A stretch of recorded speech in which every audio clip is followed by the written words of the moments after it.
Hello, my name is Matthew. I'm excited to share with you today about servant leadership. I personally love to serve my wife by helping around the house.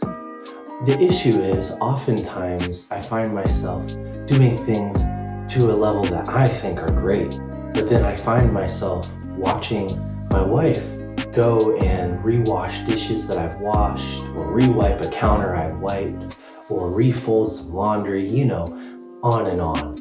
And what I realize is that when I am doing those things to serve her and she's having to follow up and do them later on, it doesn't seem like it's making that much of a difference because I'm serving her, but she's still having to do all the work.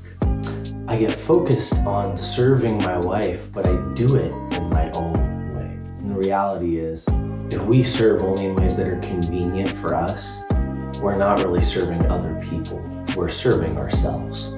Doing something our own way, on our own terms, is less about serving other people and is more about serving ourselves and avoiding some kind of consequence in our life.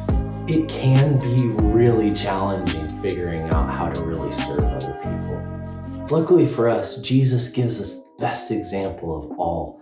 So let's take a second to look at some scriptures. John chapter 13, verses 3 through 5, and then again in verse 12. Jesus knew that the Father had put all things under his power, and that he had come from God and was returning to God. So he got up from the meal, took off his outer clothing, and wrapped a towel around his waist.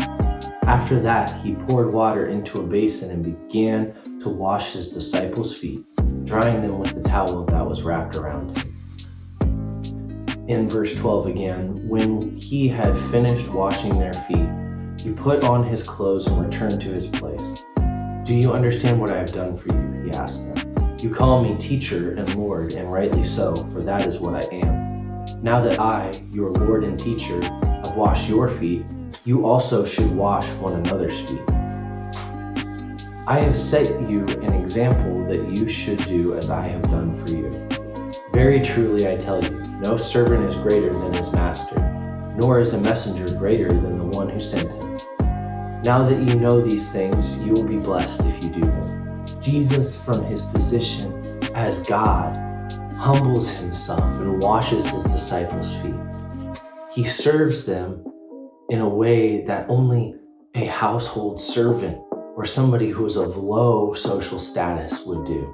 And none of the disciples would humble themselves to do it. So Jesus, understanding the fullness of his position with God, humbles himself and serves his disciples by washing their feet. We see Jesus again in Mark chapter 10, verses 42 through 45 say this.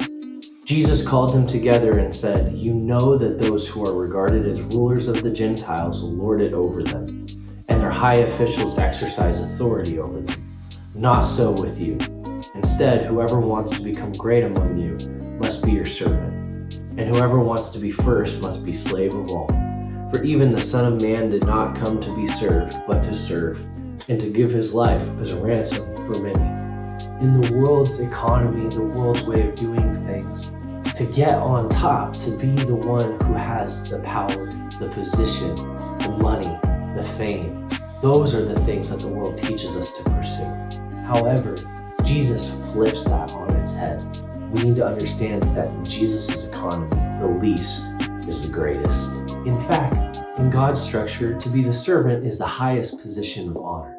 This is why we see Jesus giving himself in service of all mankind as he laid down his life to serve you and I and all the rest of the people in the world. Jesus is the greatest because he was the least. Jesus knew our need due to our lack of ability to save ourselves, our lack of ability to make ourselves right with God.